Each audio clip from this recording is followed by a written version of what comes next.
He is the creator and sustainer of all the worlds, whether those worlds are known or unknown to mankind.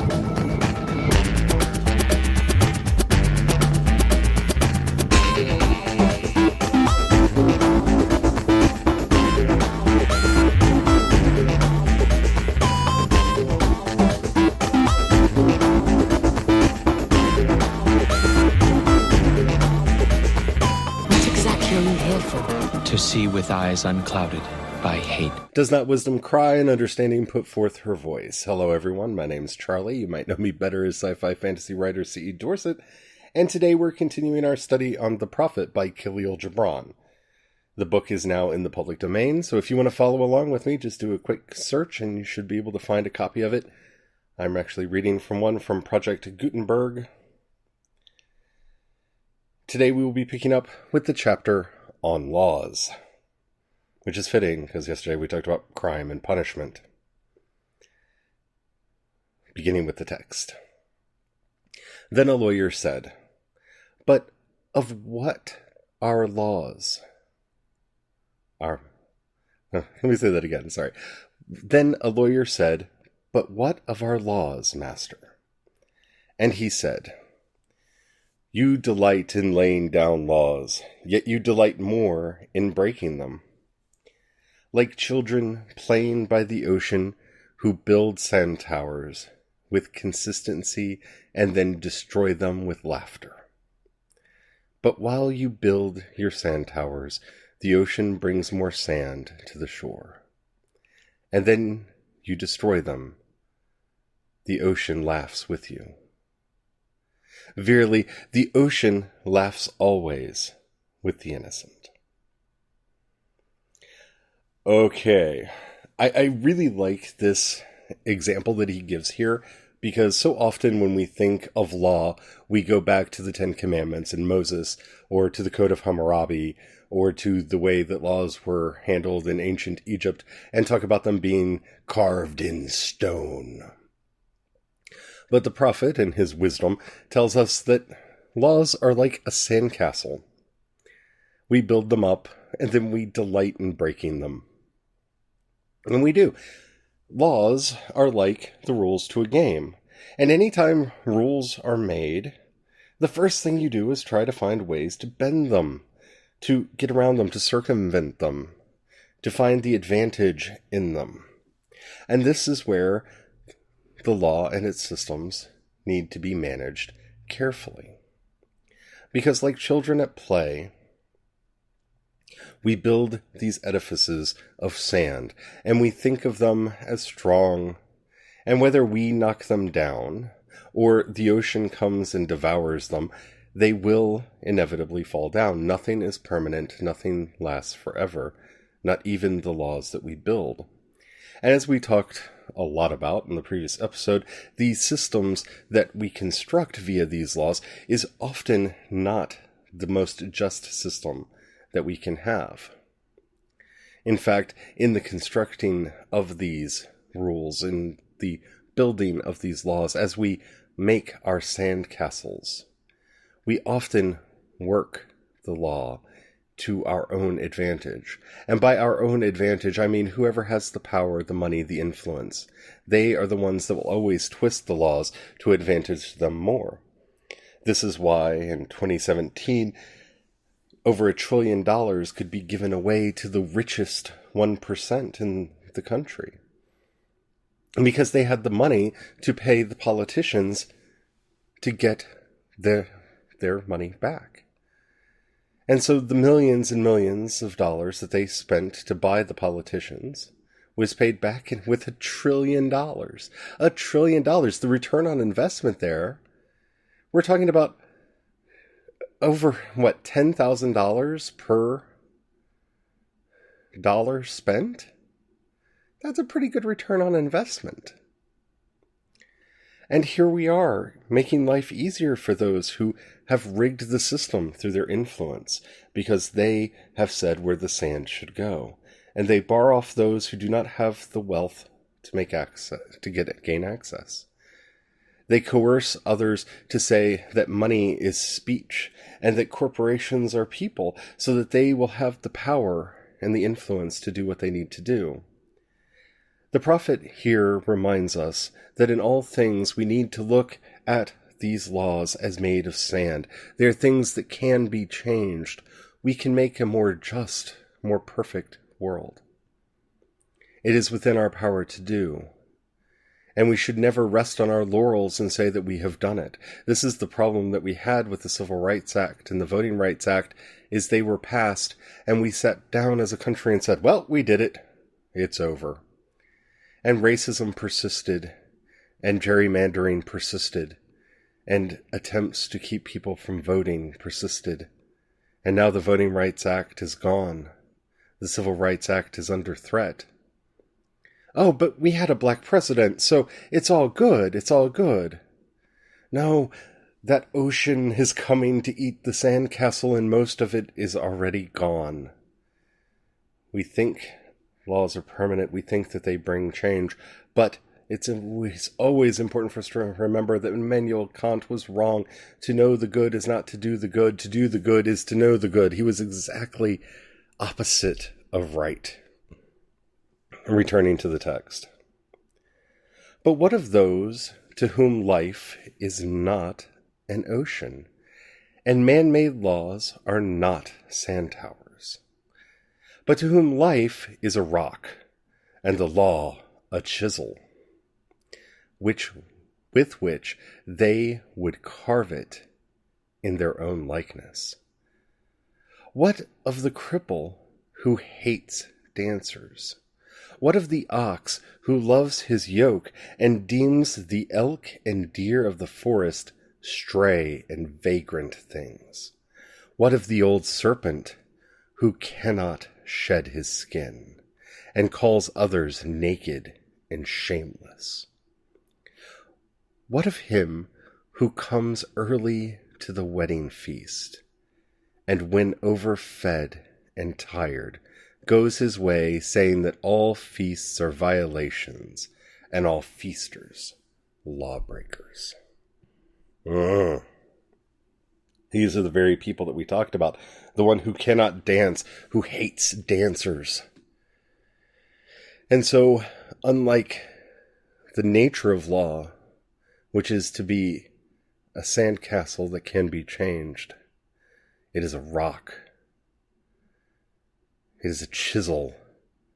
It seeks to destroy, to tear down. This is a problem.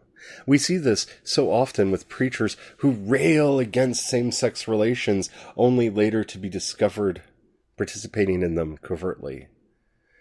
We see this in preachers who proclaim their own virtue and despise the vice of others, who keep getting caught with drugs and prostitutes, cheating on their spouses. Jesus quite rightly said that we should be careful pointing out the mote in our brother's eye while ignoring the beam in our own. This is a basic problem of human nature. And it's one that becomes even more dangerous when we talk about law. For all of those people who have been closeted for so long, the idea that people should be out is abhorrent to them. They've had to crush their own nature. Why should others be free? And so the law becomes a chisel against the minority. What of those who have lived without? And this is where it becomes even more insidious and more problematic. Those who have done without and scrimped and scraped and suffered for so long, and they look to the law and say it should make others have to suffer like they did. Returning to the text. What shall I say of these, save that they too stand in the sunlight, but with their backs to the sun? They see only their shadows, and their shadows are their laws.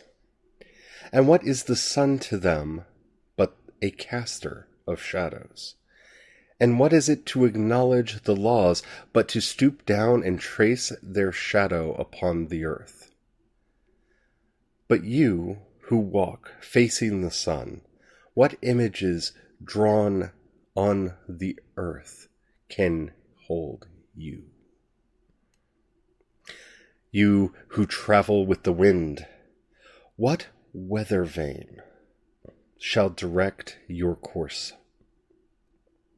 And what man's law shall bind you if you break your yoke, but upon no man's prison door? What laws shall you fear if you dance, but stumble against man's iron chains? And who is he that shall bring you to judgment if you tear off your garment and leave it in no man's path? This is such a beautiful and profound way to see this, because the people that we are talking about are those who do cast their own shadow on the ground, trace it, and call it law. Well, I've had to live this way. Well, I've been this way my entire life. I don't use those kinds of words, and so no one should ever use those kinds of words either. Well, historically, the reason you don't use those kinds of words is because they descended from Welsh or Irish or Scots or Scottish Gaelic, and they were seen as beyond the pale. They were something that good British people didn't say, and so that racism made them into foul language. They made them a curse. And so all these years later, that racism is so baked into us that we hear certain words and we think to ourselves, oh, that's foul language. No. Those are words. But we forget the racism that inspired us to call these things foul language. And thus only the foulness remains. And the disgust. And since you're a person that doesn't use them, why should anybody be allowed to use them either? I don't live my life that way. Why should anybody else be allowed to live their lives that way? These are not the words of freedom. The prophet ends this chapter by saying, people of Orphalese, you can muffle the drum, and you can loosen the strings of the lyre. But who can command the skylark not to sing? And that is the message we all should be taking from this chapter. There are certain things that are so natural to us. There are certain things that are innate to our character and how we are. And just because those things are not innate in you, doesn't mean that they should be banned in others. An elephant cannot sing as the lark sings. Their voice cannot reach those notes. So should the elephant be able to tell the lark that it cannot sing? The elephant cannot fly, so should it tell all the birds that they should walk upon the ground? Or should the birds condemn those who cannot fly?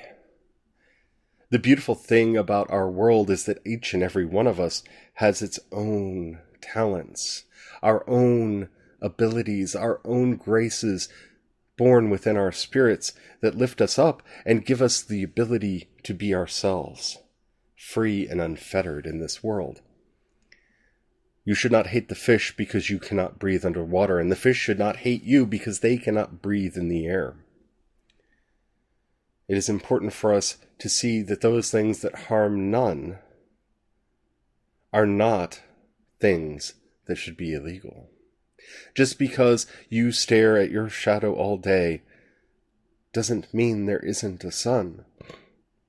The sun is not the bringer of shadows. Turn around, my sisters and brothers, if any of you feel this way, that you should impose your life or your lifestyle on others. We should all be free to be who we are, and we should not condemn others for being who they are.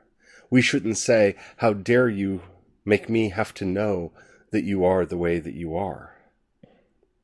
No, in this world, we should be free. And that's a topic we're going to talk about a lot more after the break. And we're back. Let's continue, shall we? The prophet continues with a chapter on freedom. And an orator said, "Speak to us of freedom." And he answered, "At the city gates and by your fireside, I have seen you prostrate yourself and worship your own freedom. Even as slaves humble themselves before a tyrant and praise him though he slay them. I, in the groves of the temple and in the shadows of the citadel, I have seen the freest among you wear their freedom as a yoke and a handcuff. And my heart bled within me, for you can only be free when even the desire of seeking freedom becomes a harness to you.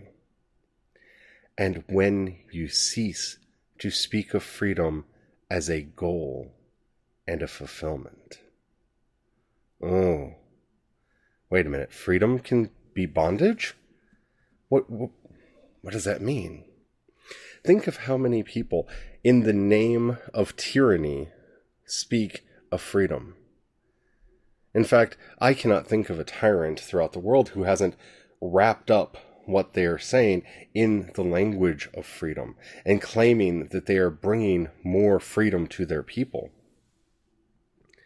We have to be careful that we serve none in this world but God. If we are serving freedom, then we are as much a slave to it as to anything else. Let's continue in the text and see what the prophet has to say. "You shall be free indeed when your days are not without a care, nor your nights without a want and a grief, but rather when these things girdle your life, and yet you rise above them naked and unbound." Oh, I get it now. Do you get it? Do you see it in the text here? You see, when anything holds us, we are enslaved to it. We are chained to it. We are fettered to it. But when we learn to free, as Meister Eckhart said, the greatest leave-taking in this world is leaving God for God. When we learn to let go of these preconceived notions and these idols made of stone and wood and clay and words and thoughts and ideas and notions, when we learn to dance in that freedom, when we can rise up and be naked and unbound by the things that are around us, that is true freedom. You see, a free person isn't somebody who has to build walls around themselves so that they feel safe and secure. A free person is not one who has to limit the actions of others so that they can feel secure. Those things may be necessary for public safety, but safety and freedom are always in opposition to each other. And true freedom, true absolute freedom, is a state of mind. It's one that we experience in meditation. It's one that we taste in those beautiful moments of devotional prayer. It's one of those things that we learn in our spiritual practice and thus desire to bring and manifest into our lives.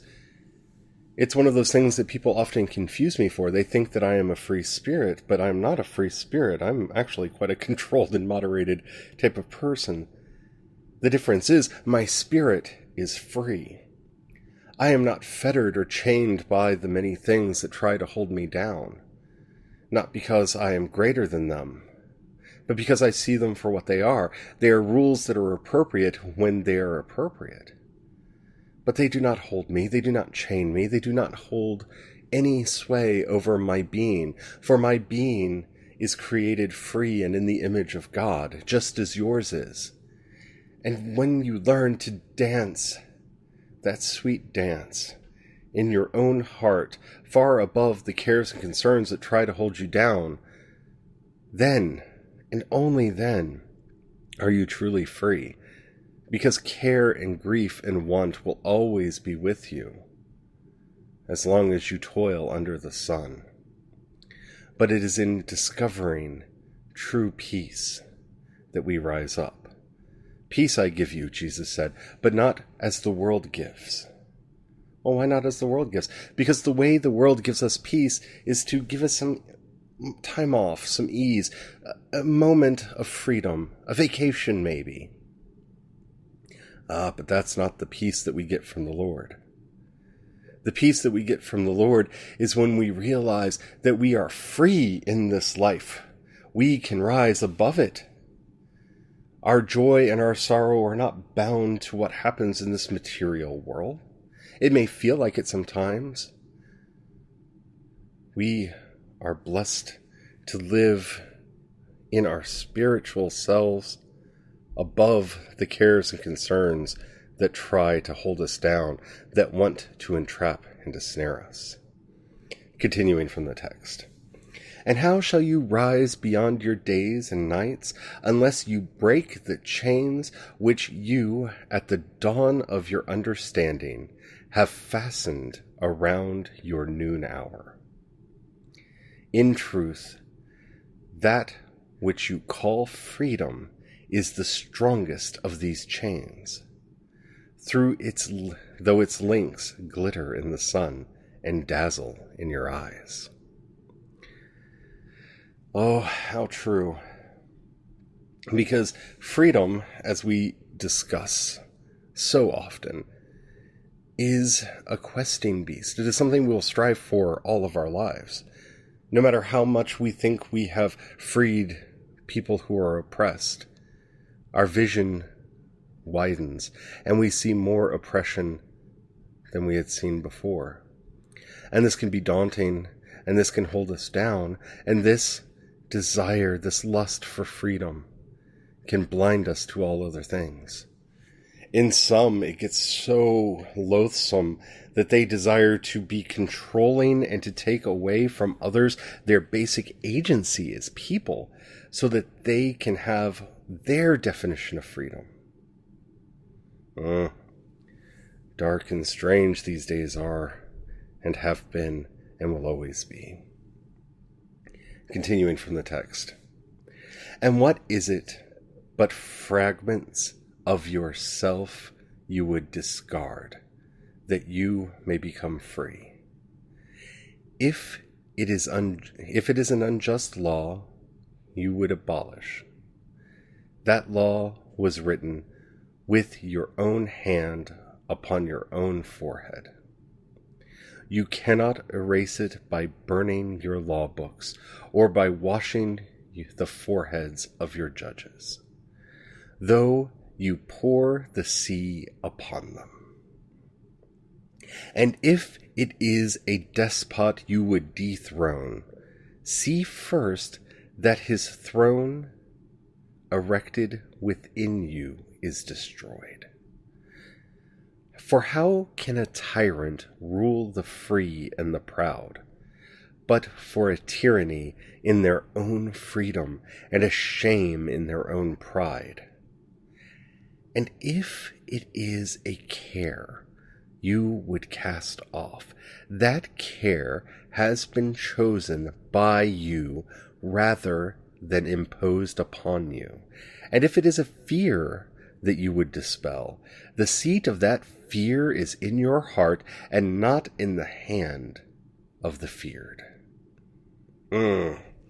So true and so powerful. And we often rail against the unjust laws. But it doesn't affect anything to just change the law. And this is what people don't understand. Yes, gay marriage is legal now. Yes, the Civil Rights Act passed. Yes, the 13th, 14th, and 15th Amendments exist. Yes. But they didn't change anything.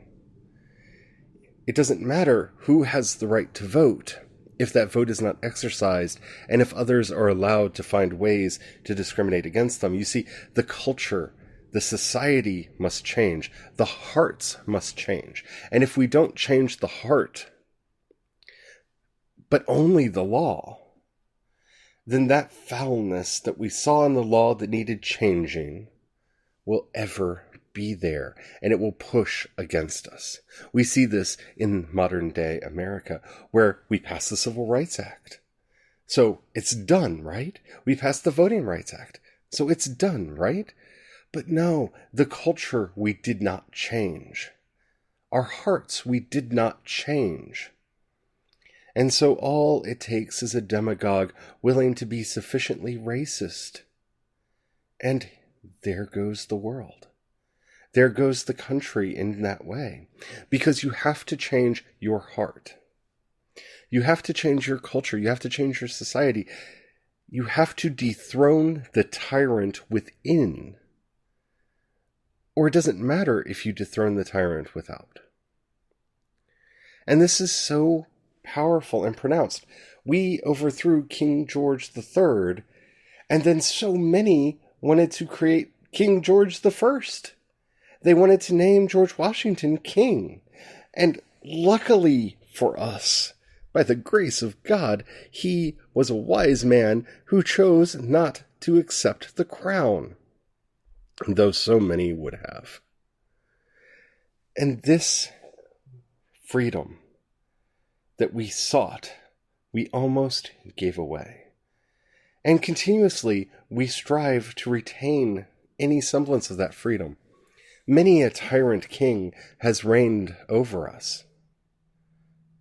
From President Andrew Jackson, who was a great tyrant, who did terrible things by fiat, and who ruled this country in villainy. The harsh nature of Woodrow Wilson, and even FDR to a certain extent. We've had many tyrants, from Reagan to W. And the party doesn't matter, because we've had them in both parties. The time period doesn't matter, because we've had them throughout our history. What matters is that that tyrant still rules within our heart. And we have not yet risen up in the true name and nature of freedom to say that we are a people that do not need to be governed by tyrants. And until we do that, we will never truly overthrow tyranny in this nation. Continuing from the text. Verily, all things move within your being in constant half-embrace. The desired and the dreaded, the repugnant and the cherished, the pursued and that which you would escape. These things move within you as lights and shadows in pairs that cling. And when the shadow fades and is no more, the light that lingers becomes a shadow to another light. And thus your freedom, when it loses its fetters, becomes itself a fetter of a greater freedom. And that, my friends, is the great lesson that we need to learn. Every letting go shows us something else that we need to let go. And until we find the strength within us to continue that process of letting go and letting be, new chains will find their way upon us. So rise up, my sisters and brothers. Rise up above whatever is holding you down.